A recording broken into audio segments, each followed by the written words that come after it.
A lot of this isn't going to make sense to you, and I'm sorry about that. I'm just going to start at the beginning, with the house.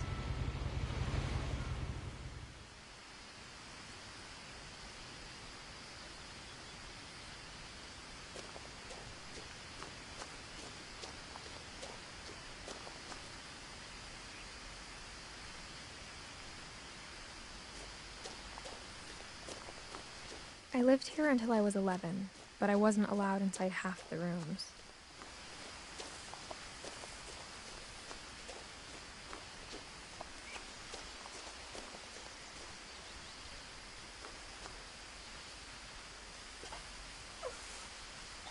Inside the mailbox were bills from 7 years ago, marked urgent, open immediately.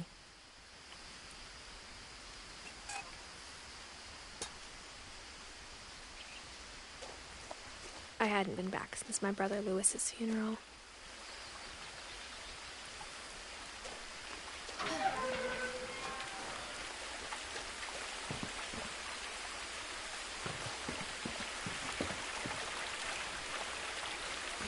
In her will, my mother left me a key, but didn't tell me what it unlocked. Maybe she thought I'd know, or she thought that the mystery would be enough to bring me back.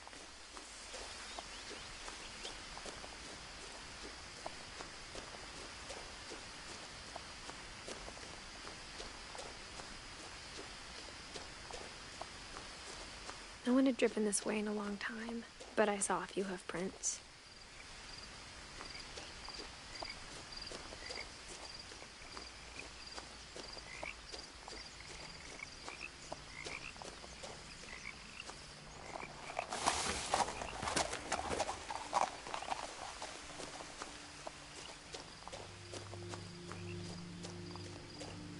The truth is, even after I inherited the house, I never thought I'd come back to it. But now I had questions about my family that only the house knew the answers to.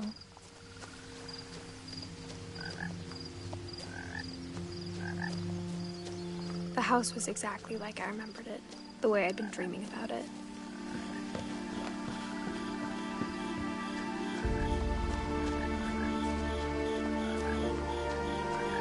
And comfortable in a way I couldn't put into words.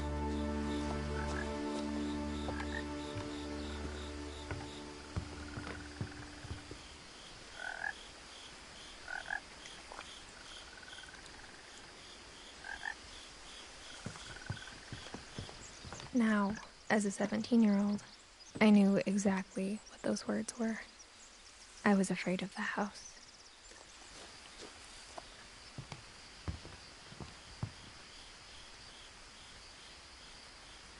I hoped the key might unlock the front door. It didn't.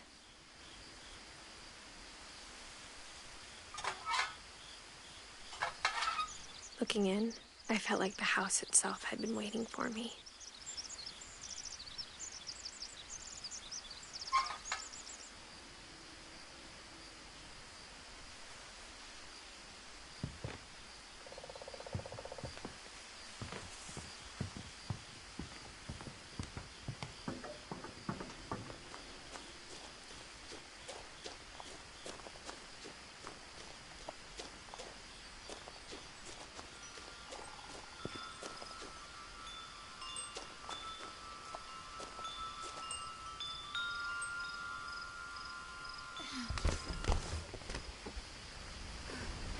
Crawling through the doggy door used to be a lot easier when I was 11.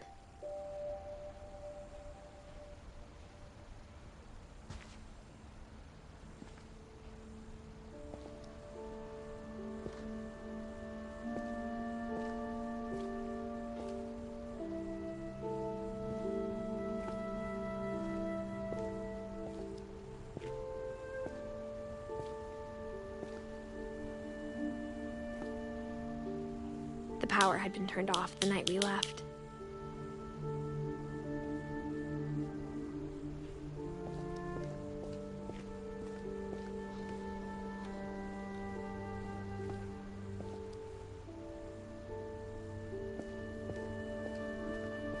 For the first time in years,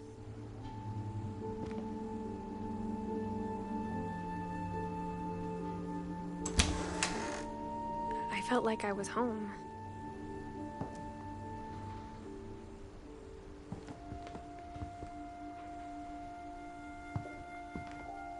But instead of a family, there were just memories of one.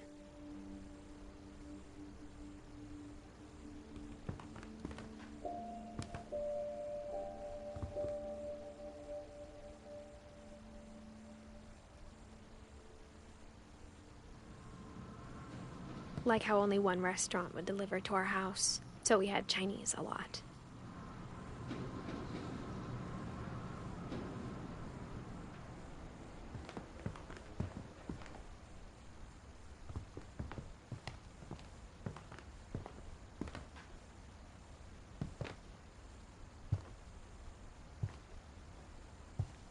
The table was still a wreck from the night we left. It was like a bomb had gone off, killing everyone but sparing the furniture.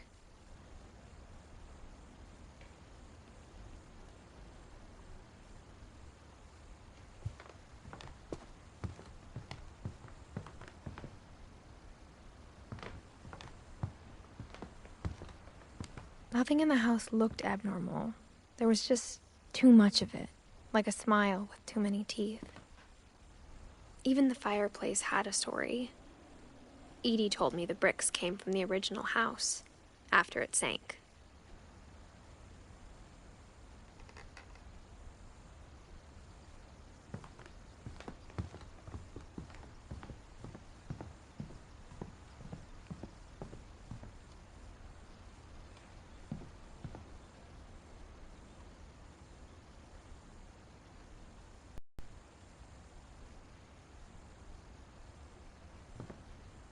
A lot of things got left behind in the whirlwind of that last night.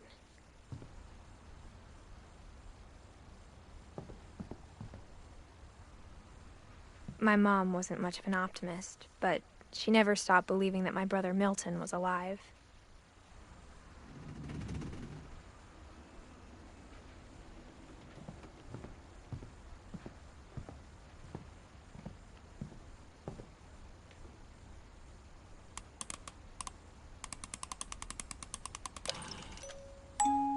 Great-Grandpa Sven built a music box for Barbara, along with the rest of the house.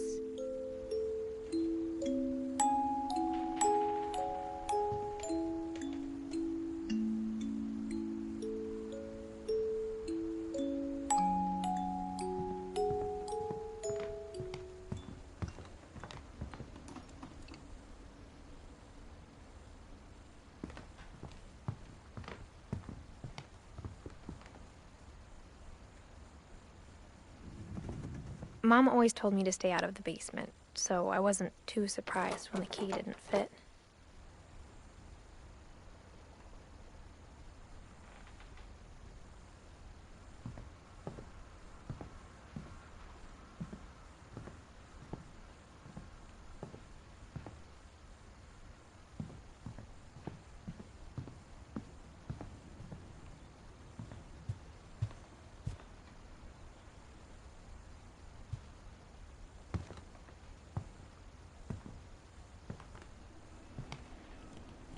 After Lewis started working at the cannery, we all got pretty sick of salmon.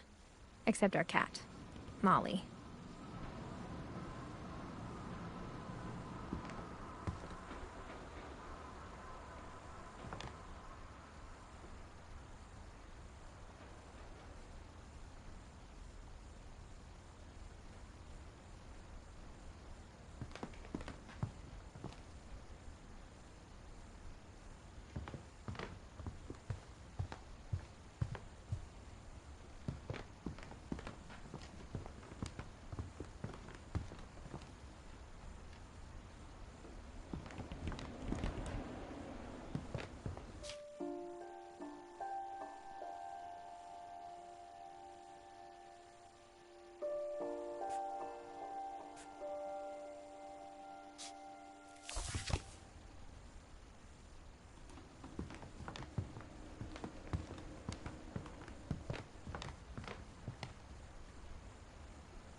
My mom was the only one of us who could imagine Great-Grandma Edie living in a nursing home.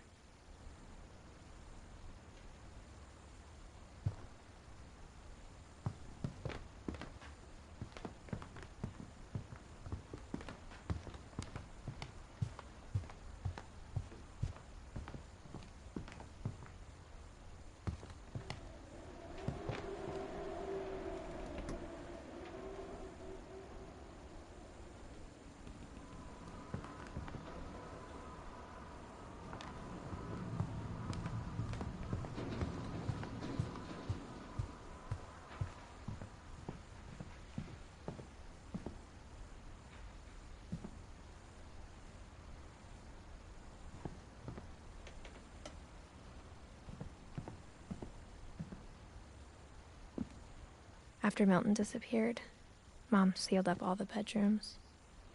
Then Edie retaliated and drilled peepholes.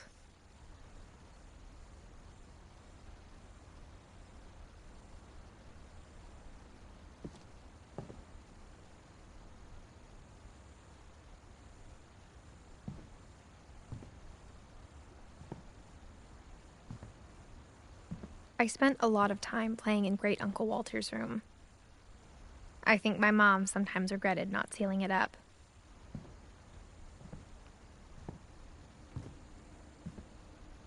Lewis told me there were secret passages, but I never believed him.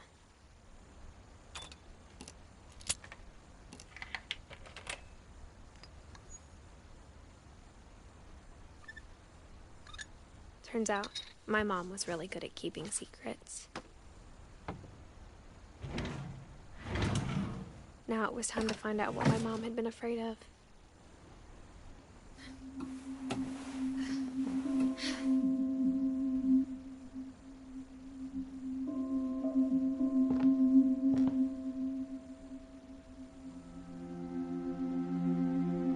From the paintings on the wall, it was clear my brother Milton had been here before me.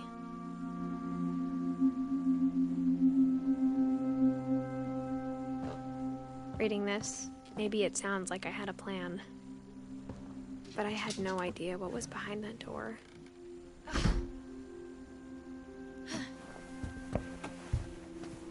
Just like I had no idea where all this was gonna lead.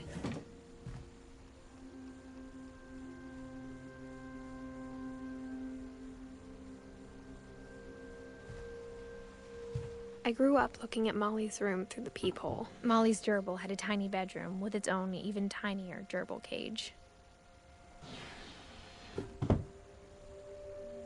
Being inside for the first time, I felt like I'd stepped behind a painting.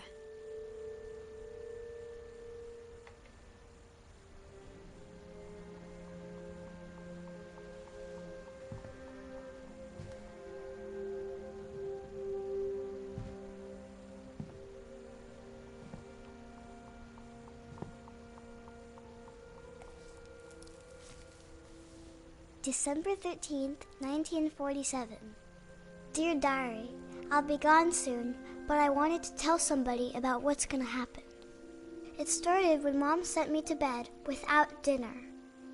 I woke up and I was starving, so I looked around for something to eat. The gerbil food was dry, but I didn't mind it.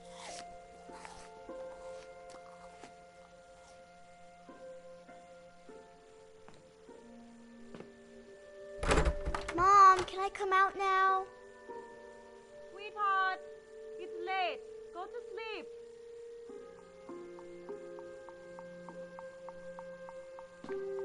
My Halloween candy was all gone.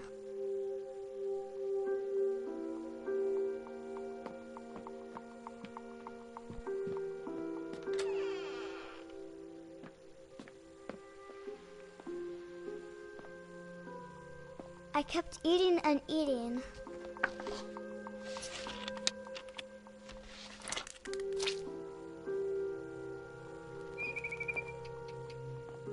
Then I heard chirping outside my window.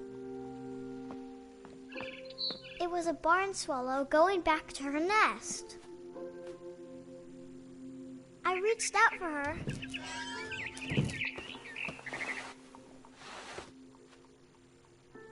And suddenly, I was a cat.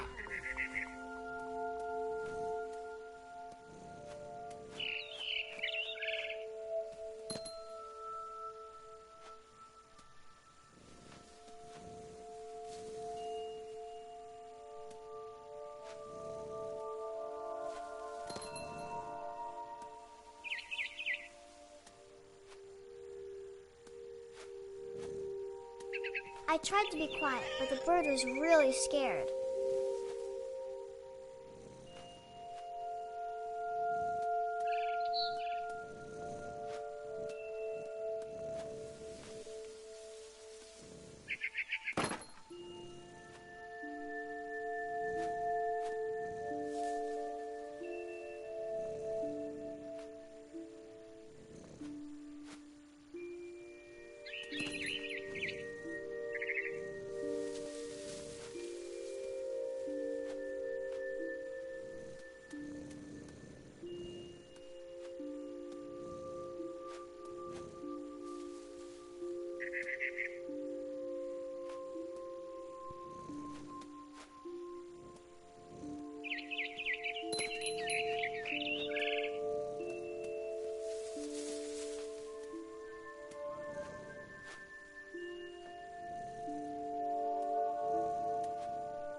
Mom and Dad didn't even look at me.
The babies were all gone.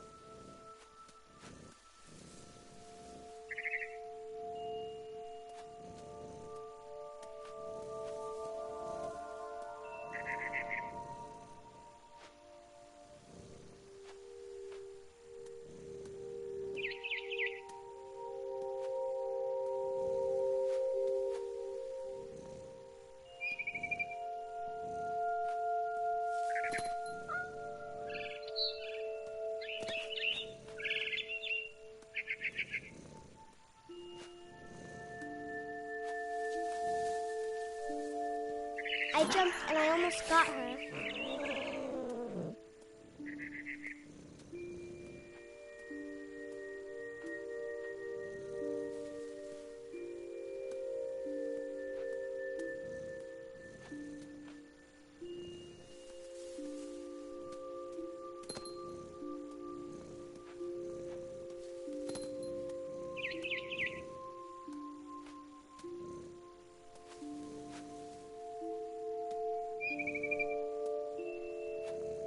I could tell she was getting really tired.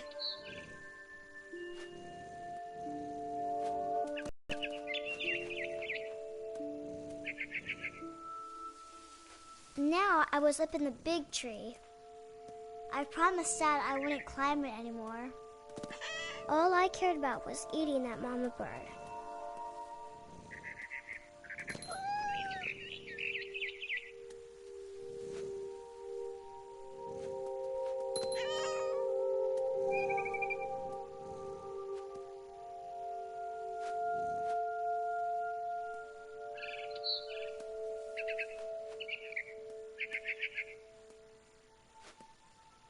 I gobbled her up. And suddenly, I was an owl. First, all I heard was the wind. Then I heard little teeth nibbling in the grass.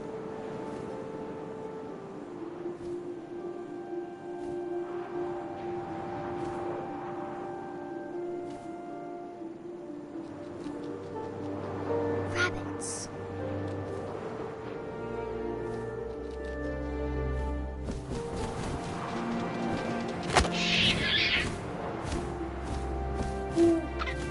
I imagined his face looking up and seeing mine through my talons.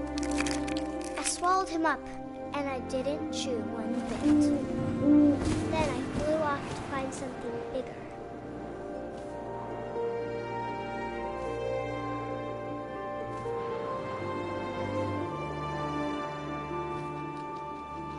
A mama rabbit.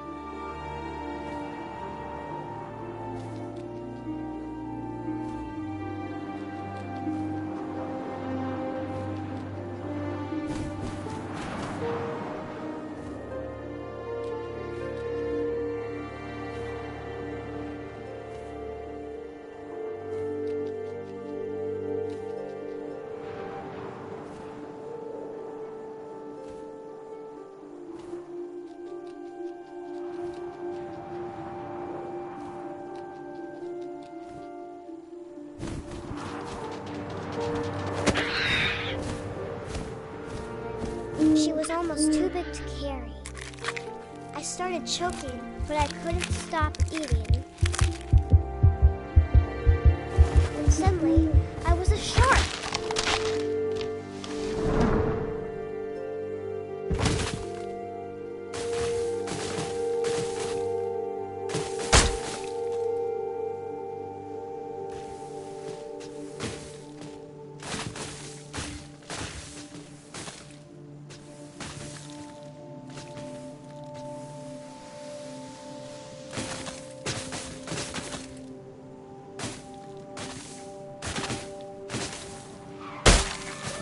I rolled off a cliff and into the ocean. Now, I was hungrier than ever.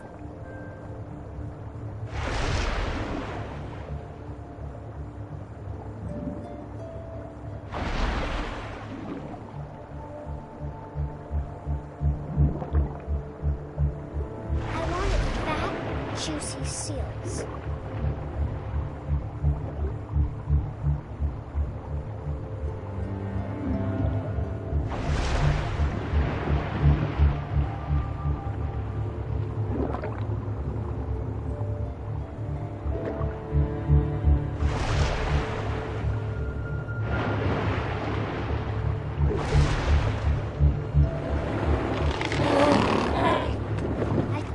Her flipper, and it tasted really good.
So hungry, I jumped out of the water.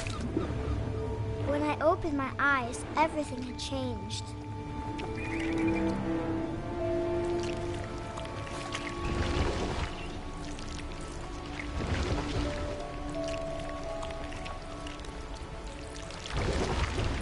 Now I was a monster, and I smelled people everywhere.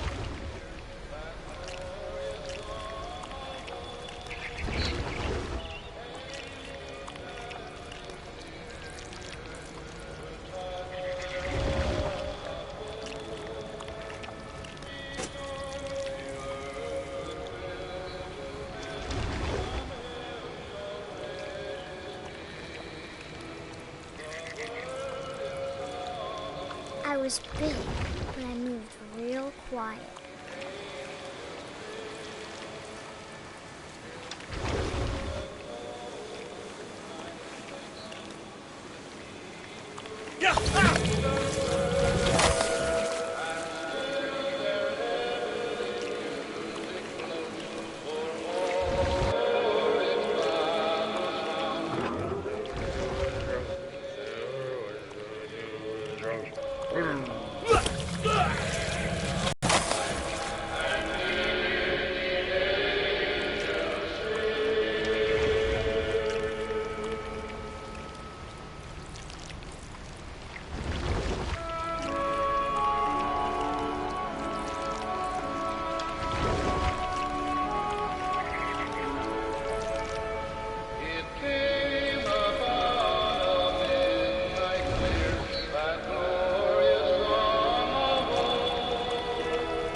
Passenger, I was still hungry, and across the water I smelled something new, something I had to have, so I swam towards it.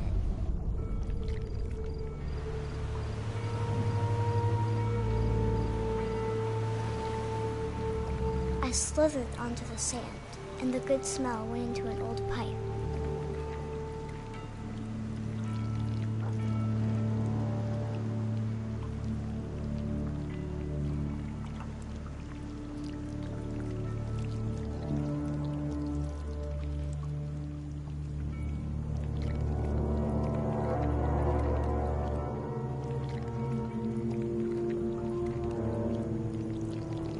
I got closer and closer.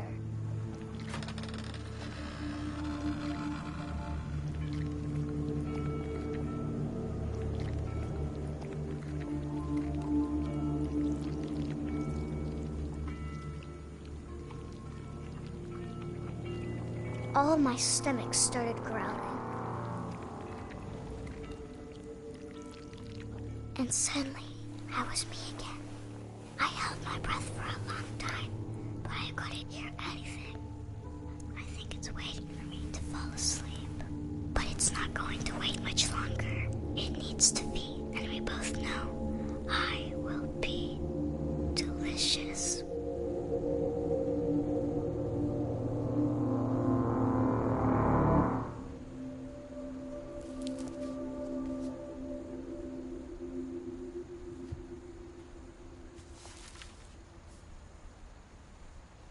I'm not sure if I believed all of that, but I'm sure Edie would have.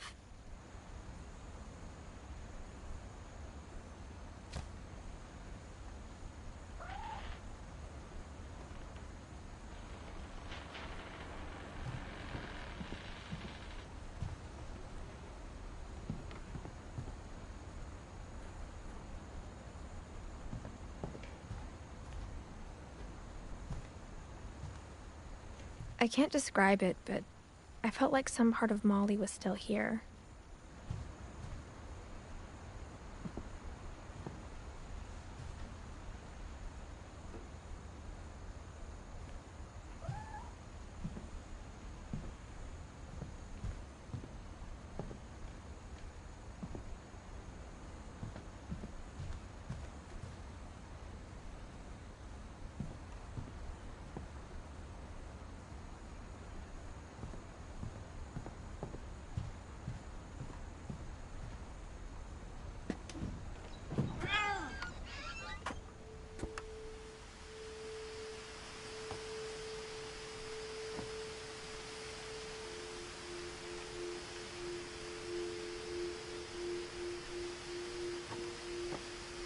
This will be obvious later, but my mom never told me any of these stories. Edie would have, but Mom didn't like bringing up the past. Though, when we adopted a stray kitten, she was the one who named it Molly.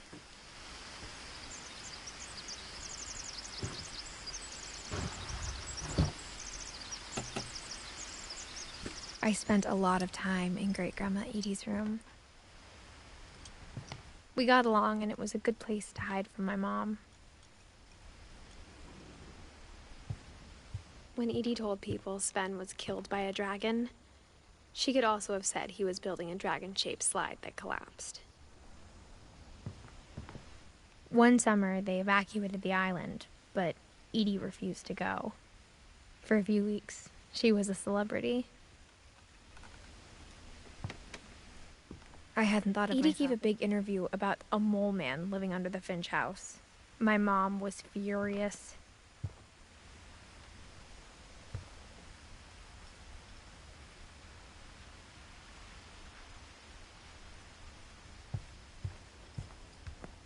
Her room was like a museum.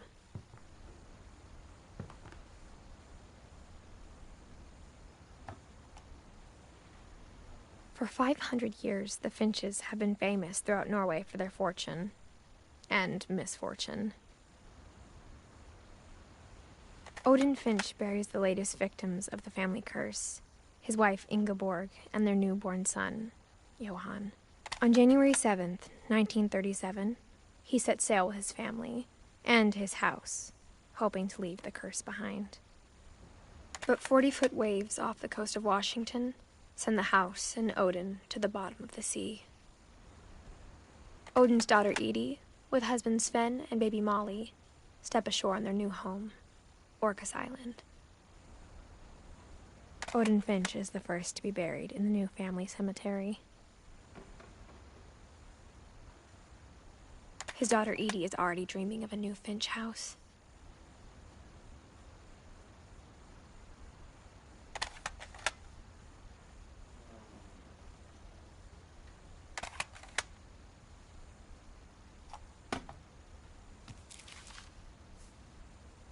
Whatever's wrong with this family, it goes back a long ways.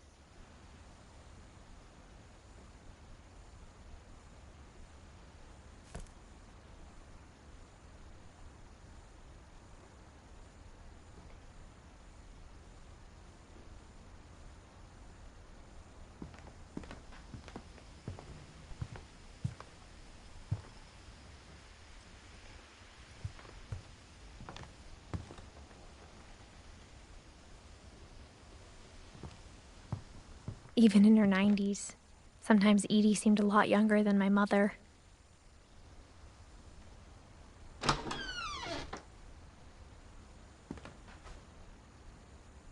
The only trace Grandpa Sam's first wife Kay left on the house was the pink bathroom. It was a pretty big trace.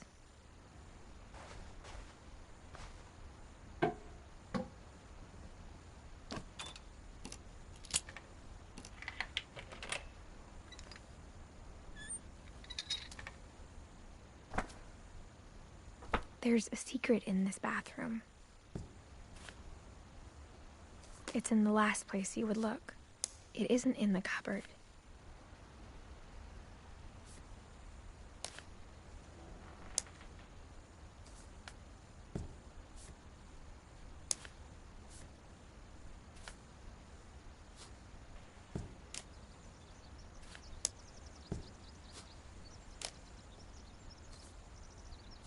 It's hidden in this book.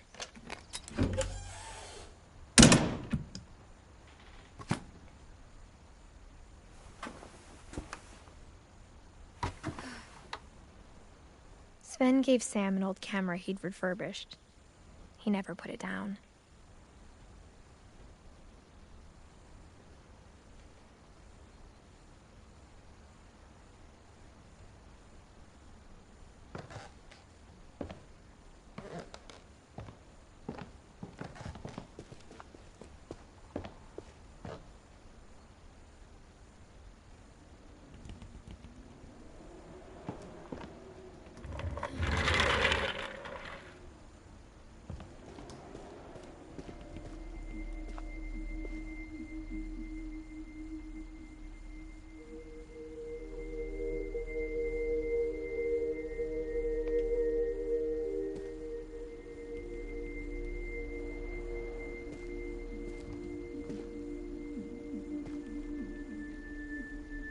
I knew Grandpa Sam had a twin, and that he never talked about him.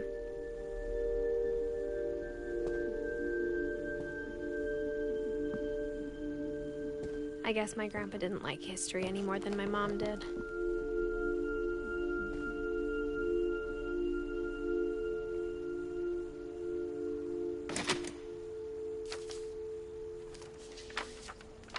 How I Want to Remember My Brother by Sam Finch.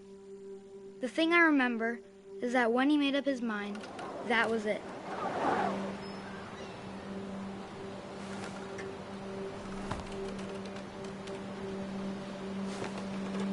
My brother said he'd die before he ate another mushroom, and he did.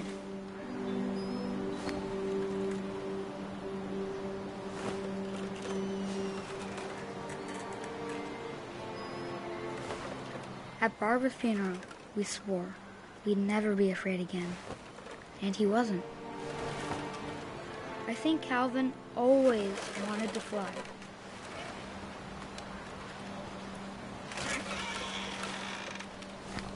Sam! Calvin! Dinner's ready! Coming! But that day, he finally made up his mind to do it. I told him going around was impossible. Maybe if I hadn't said that,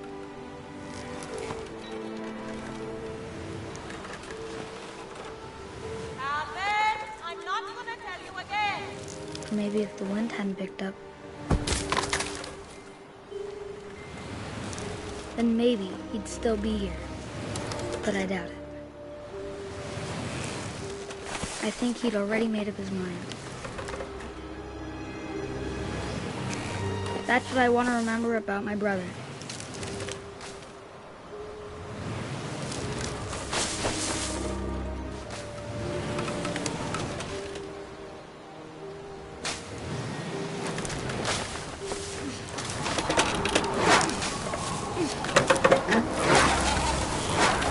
The day he made up his mind to fly.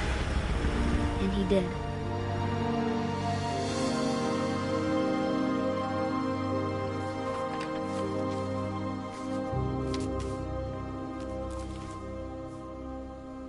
Calvin's story felt strangely familiar. When I was younger, I remember trying to do the exact same thing.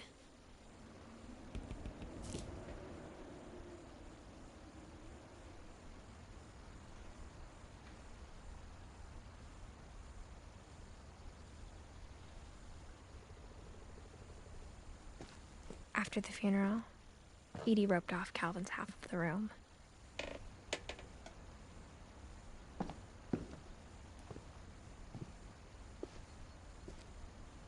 Mom said Grandpa Sam enlisted at 18 and never set foot in the room again.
The passages were a pretty tight fit.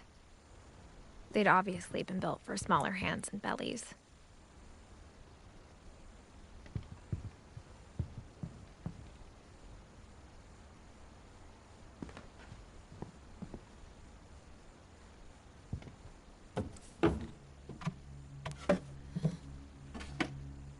Growing up, I always thought of Barbara as a child star.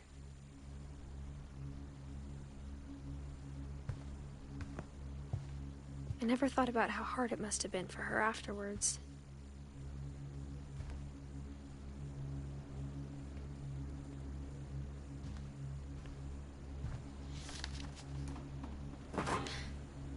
Of all the stories people wrote about Barbara's death, I'm surprised Edie saved this one.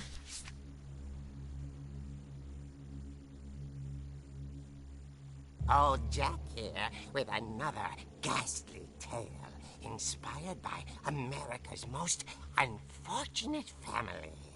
I'm calling it The Surprise Ending of Barbara Finch. As a child star, Barbara was famous for her scream.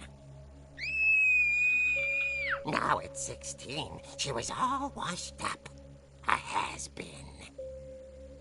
But in a lucky break, she'd been asked to perform her signature scream at a local convention for monster movie fans. It was just the boost her career needed. Unfortunately, her scream hadn't aged well. Getting better. I think you just need the right motivation. Her biggest fan and current boyfriend, Rick, was about to demonstrate when...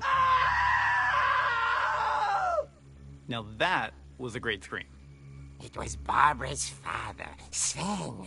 He'd slipped into a table saw and had to be rushed to the emergency room.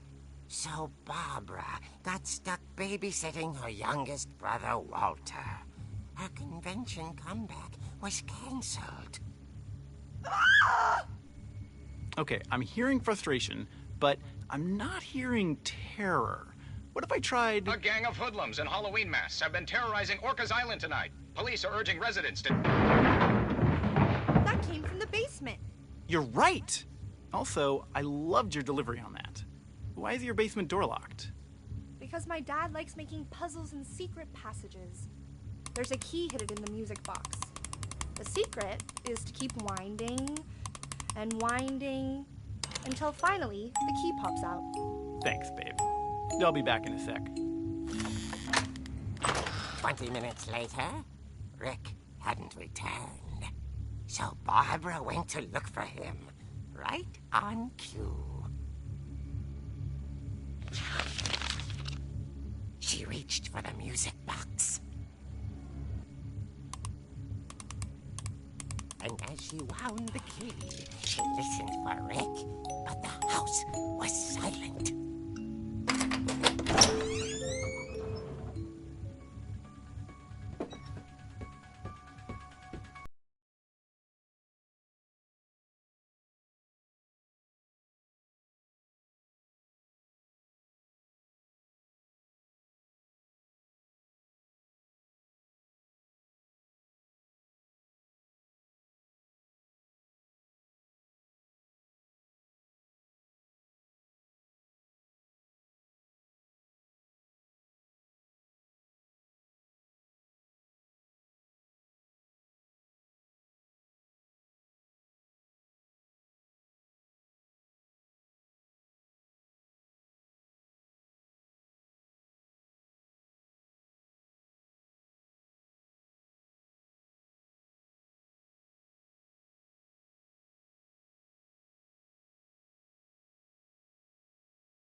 Barb, relax. I was just trying to scare you to help you find your scream. Well, I'm not scared, Rick. I'm furious. Then act furious.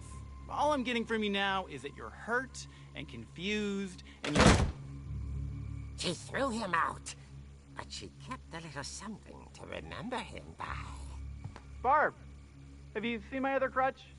And she was still holding it when she fell asleep watching the late picture show. Hours later... Barbara! Walter, what's going on up there? Ah! Okay, I'm coming up, but if this is a trick, you're dead, Walter.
Smashing.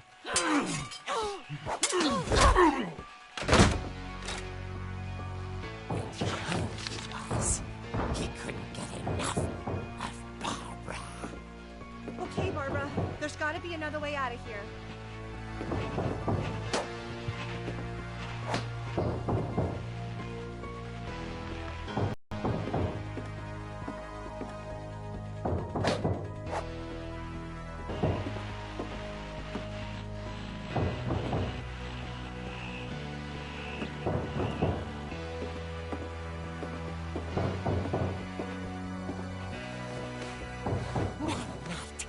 She played her part beautifully.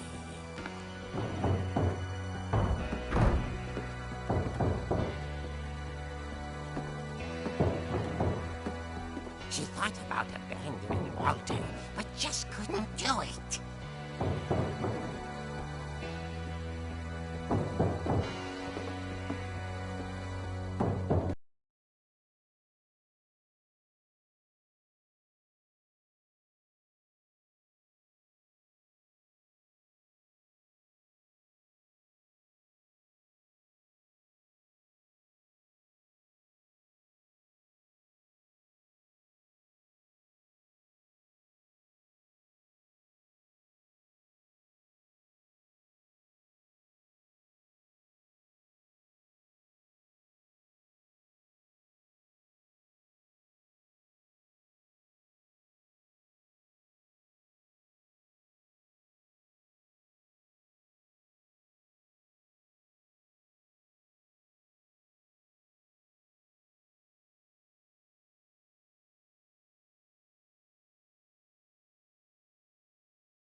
At the door, she heard whispering.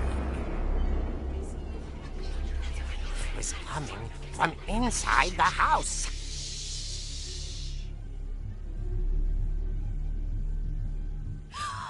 Oh dear.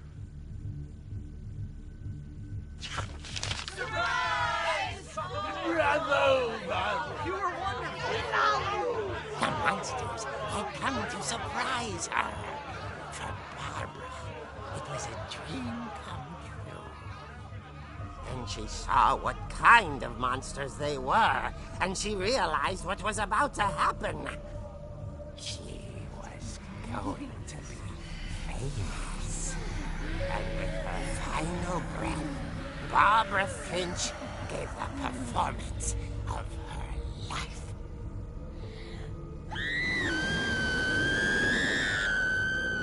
I wasn't there myself, but I hear Barbara was magnificent. Poor girl. She had a taste for stardom. But unfortunately, so did her fans. Of course, the police blamed it all on poor Rick, who disappeared the same night. And little Walter? Hiding under his bed the whole time. He took it all pretty hard, but that's another story. As for Barbara, tucked inside the music box is all they ever found of her. Her ear. Now that's what I call a real eerie tale.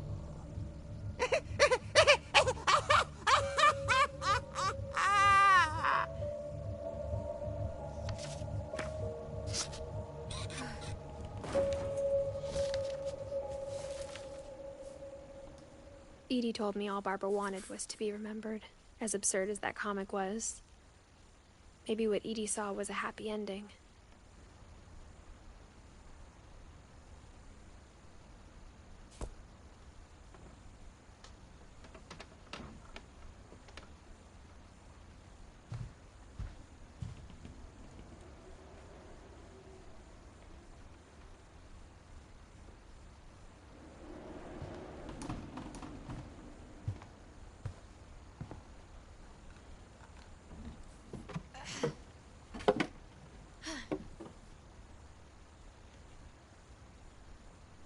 I guess now I know why Mom didn't like me playing with the music box.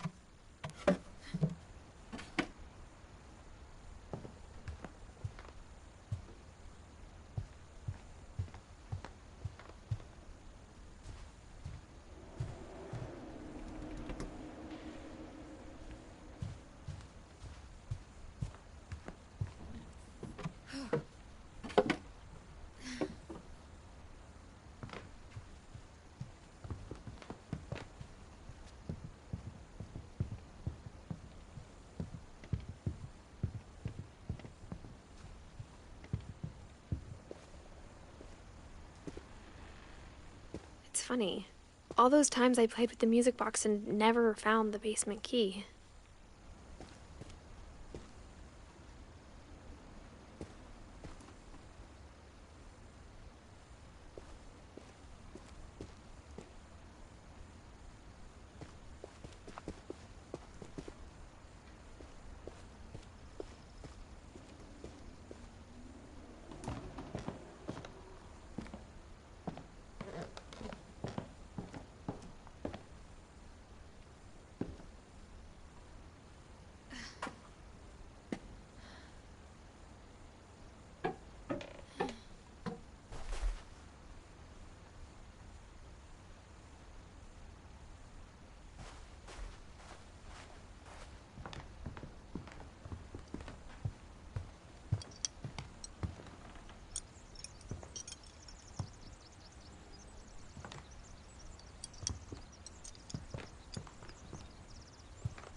I wonder if that comic was right about there being a key inside the music box near the basement.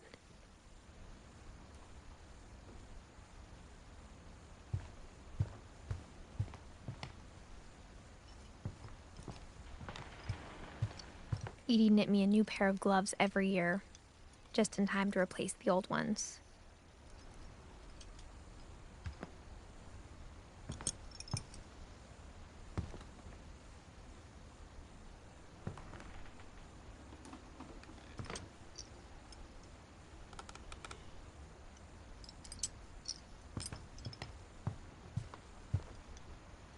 Great-grandma had always been the family's biggest fan.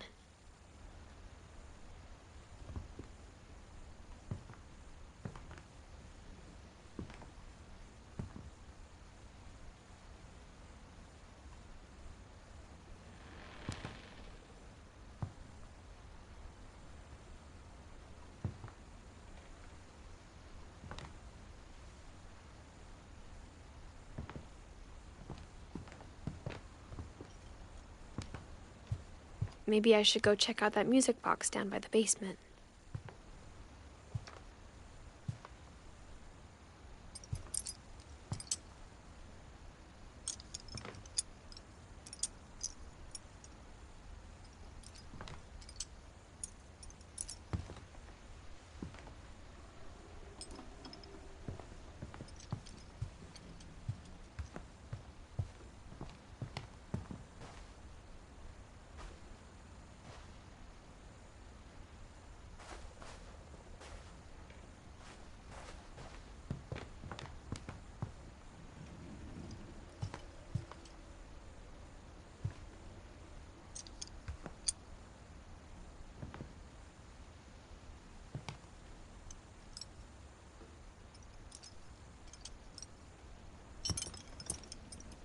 If I keep winding the music box, maybe a key will pop out like it did in the comic book.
Whenever people ask me about my family, the first thing they always want to know about is Barbara.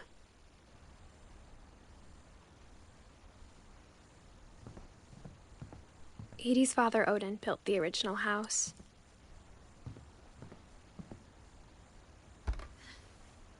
Barbara was a child star for 2 years, until America grew out of it.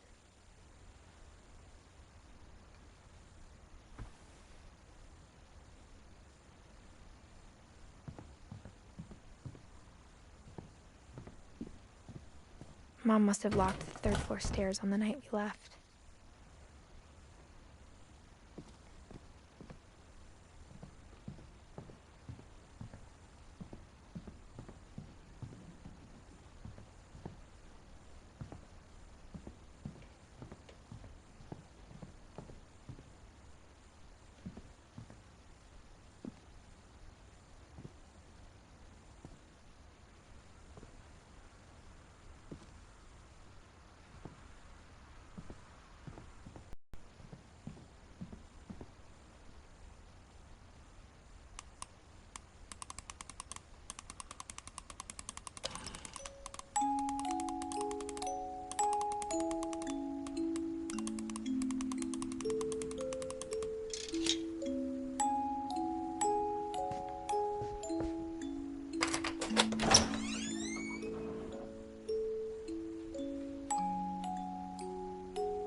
Mom said the basement was off limits, unless I wanted another tetanus shot.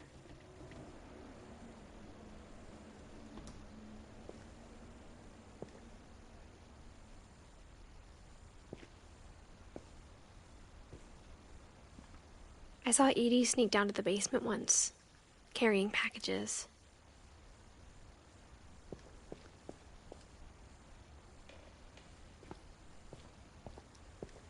I thought maybe she was hiding presents.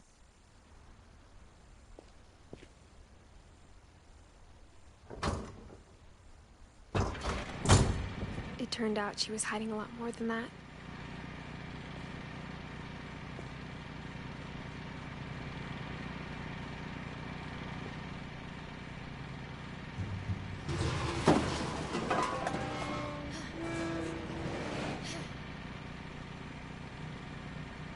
I remember asking Mom once about where Walter had gone.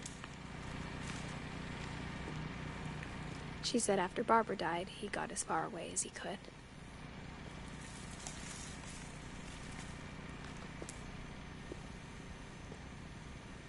If there's a pattern in all these stories,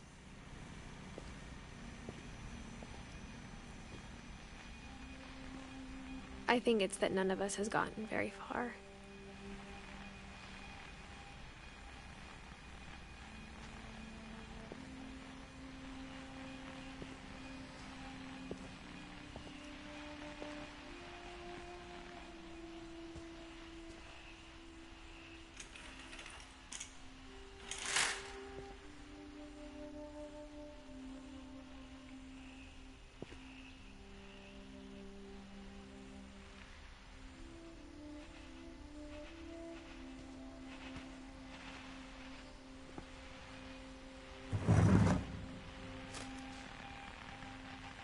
Goodbye, everyone. I can't believe I've been down here for 30 years. On that first day, after the shaking started, I didn't think I'd survive a week.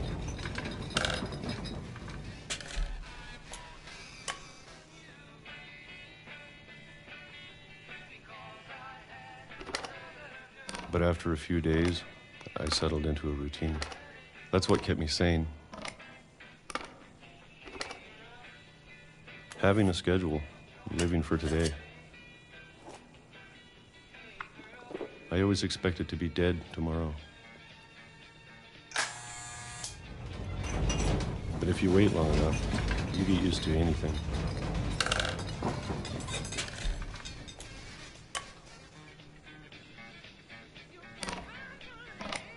Even a monster on the other side of the door starts to feel normal. Almost friendly.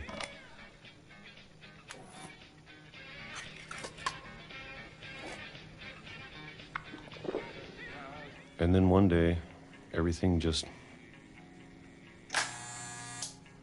stopped. Whatever that thing was, it was gone. Maybe it got tired of waiting. Or maybe I just got tired of being afraid.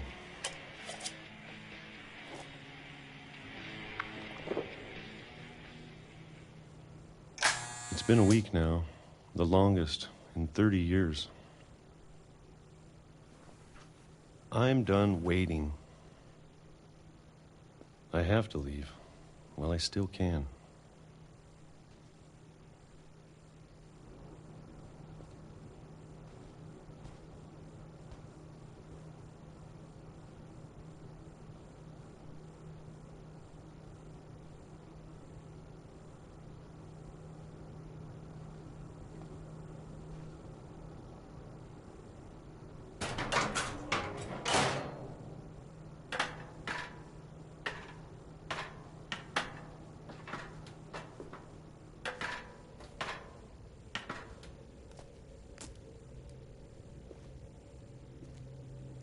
I know it's out there, somewhere.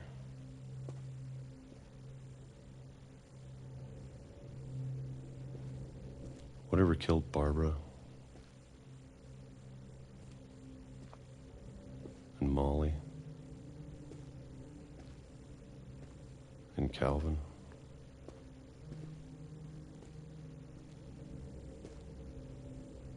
Maybe this is all a mistake. But I need to stop living the same day, even if it kills me.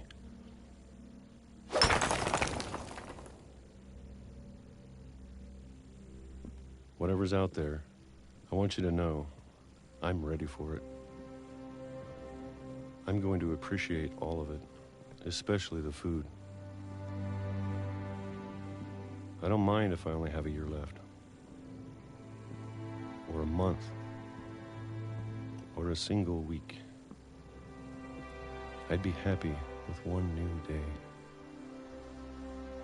I can already imagine the sun on my face.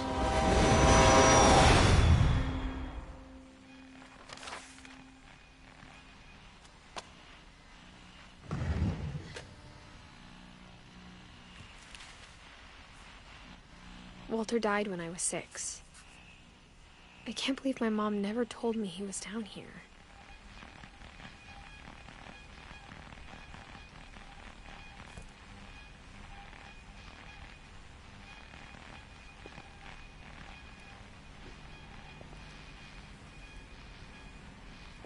I'm sure my mom was trying to protect me.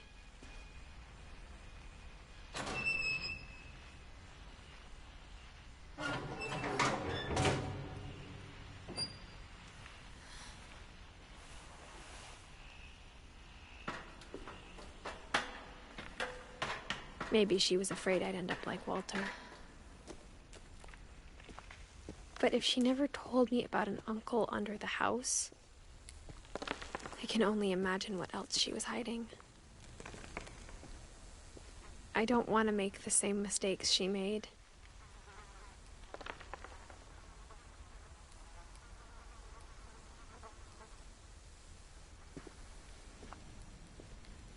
Trying to bury something that's still alive.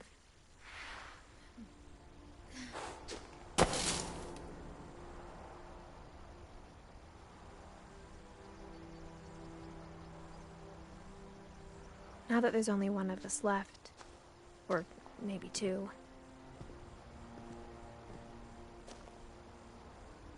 I thought it was time I heard the stories for myself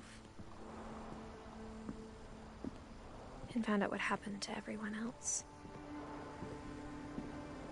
But now I'm worried the stories themselves might be the problem. Maybe we believed so much in a family curse, we made it real.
I don't know if I should even be writing this.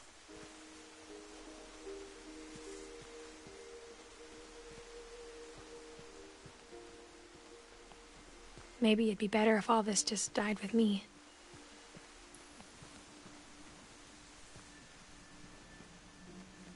But I thought you should know about your family.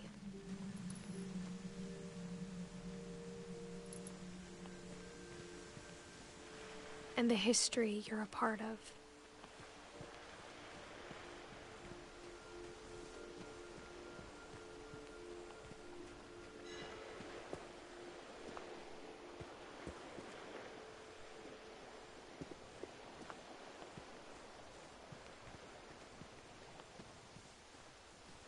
Though to be honest, I feel as lost as you probably do right now.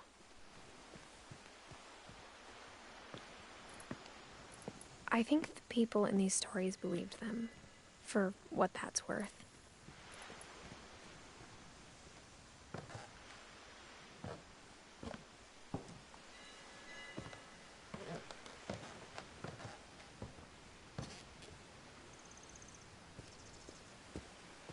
And when you look at the house, that history of imagination and stubbornness and madness, any of it seems possible.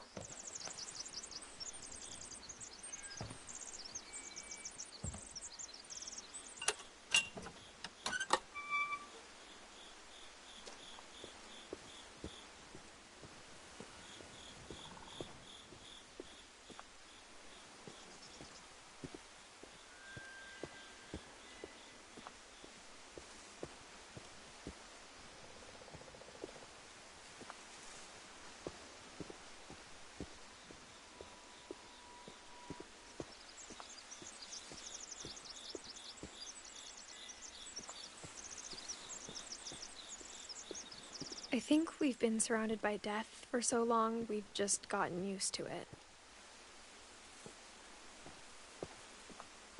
What kind of family finishes building a cemetery before starting the house?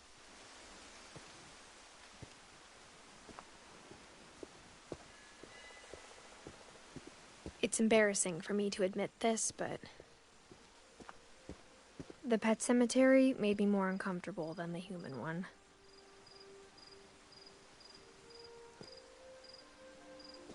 Three of the gerbils were mine, and 2 had been my fault.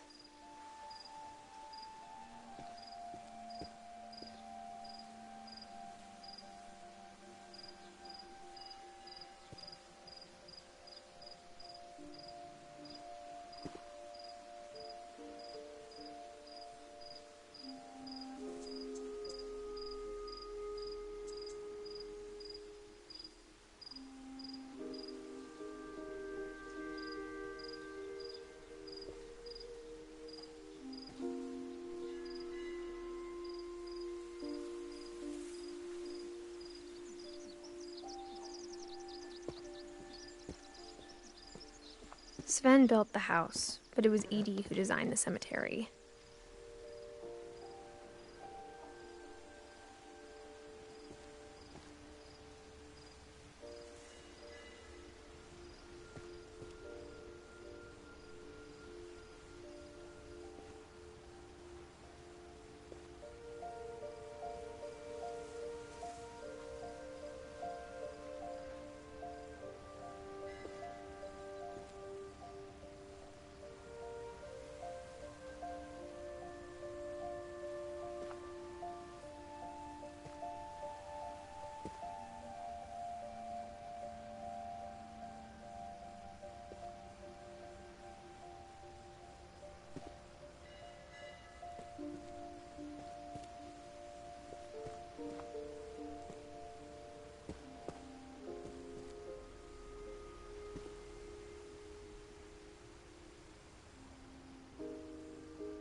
I'm sure Odin's monument had been Edie's idea. My mom was always trying to move on, but for Edie, the past never went away.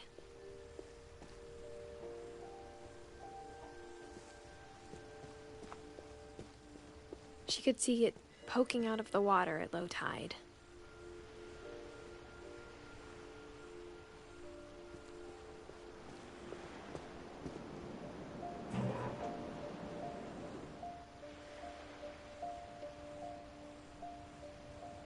Edie said she dreamed about the old house every night.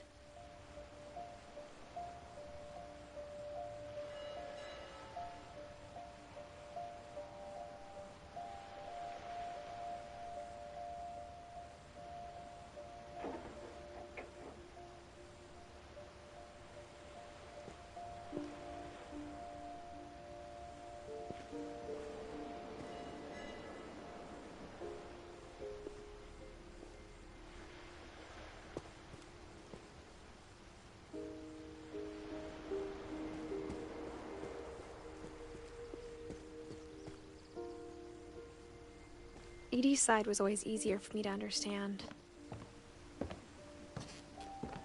But the older I get, the more I can see where my mom was coming from. Her dad had been pretty strict, but it wasn't enough to save her brothers. She was just trying to do better.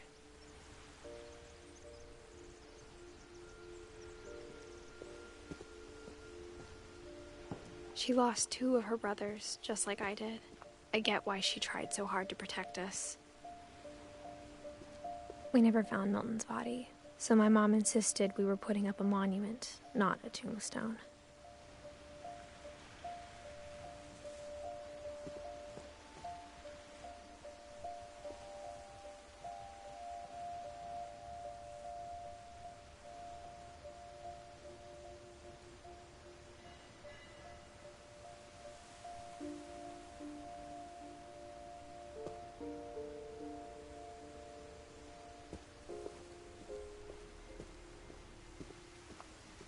There's so many things I wish I could ask my mom now.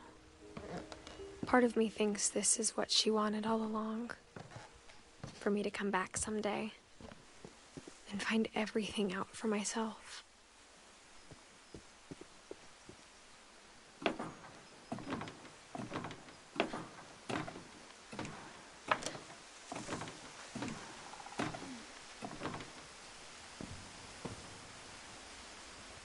But looking back on it now, if she told me there was going to be so much climbing, I never would have come when I was 22 weeks pregnant.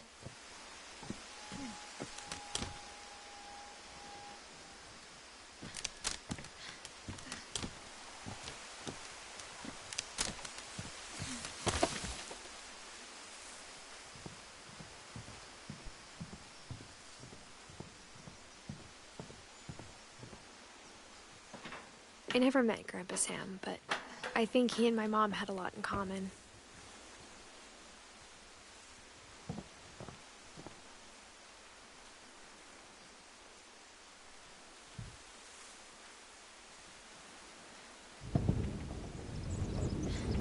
They were both pretty intense.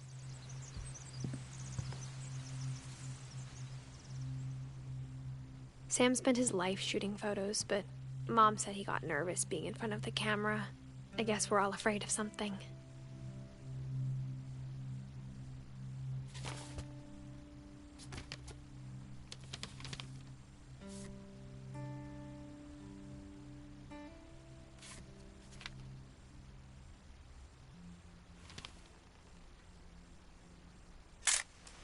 Dawn, I promise, you'll never forget this weekend.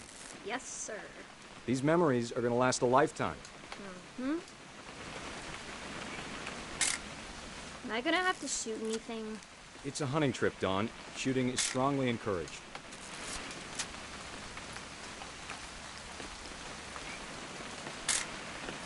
Shouldn't we be leaving?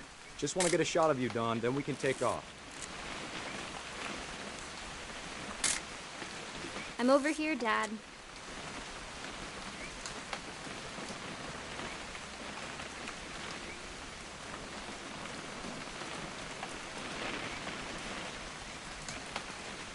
What? Perfect. It's gonna rain the whole weekend, isn't it?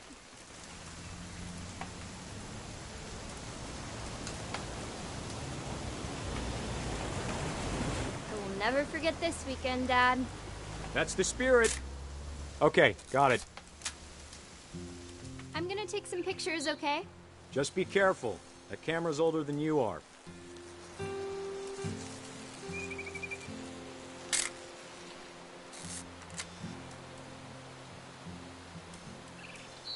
You're right, Dad. It's starting to clear up.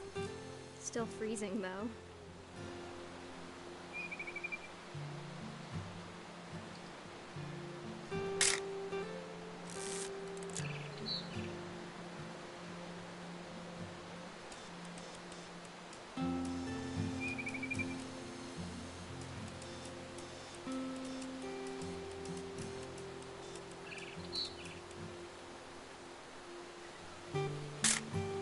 Aw.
Definitely should not have drunk all that coffee.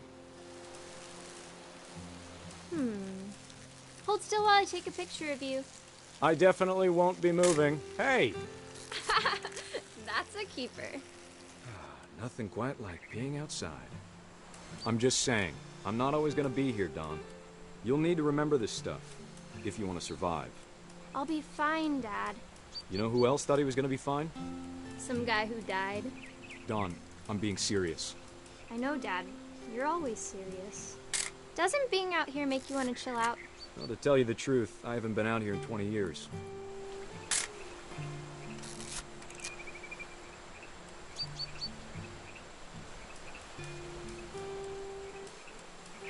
Last time I was with my brother Calvin. Man, that was a great trip.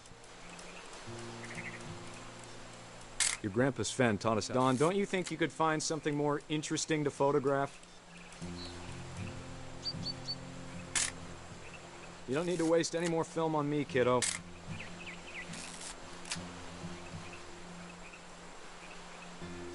We found an old logging trail. There were deer everywhere. I bet if I could remember where that trail was, we'd spot a buck for you in no time. Give me a minute to check the map.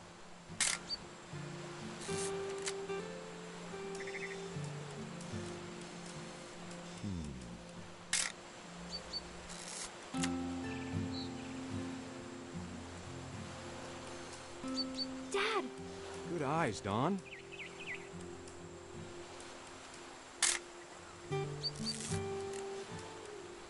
Before you take the shot, let me get a picture of you.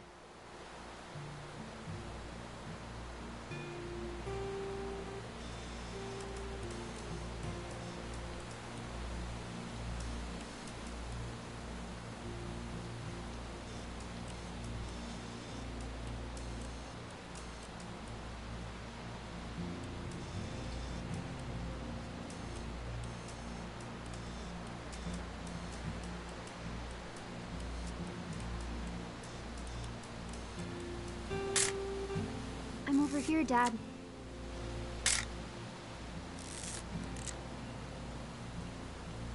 Dad, I...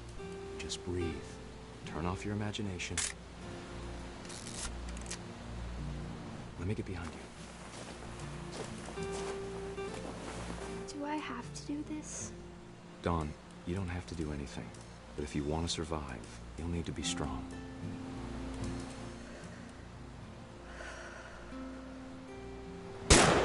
Now keep yourself squared up. Great shot, Dawn!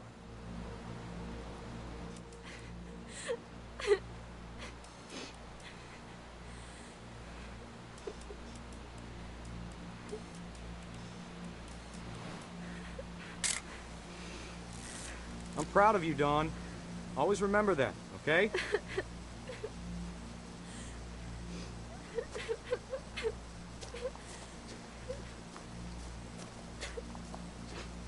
Sorry, Dawn. Just gotta reset the timer.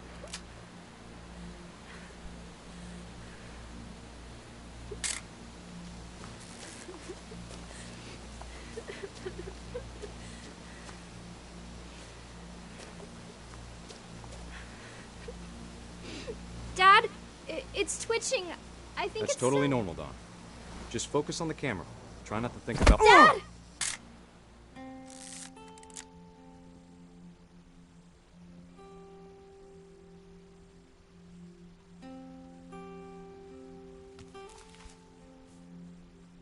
Of all these stories, that's the one I wish most that my mom had told me.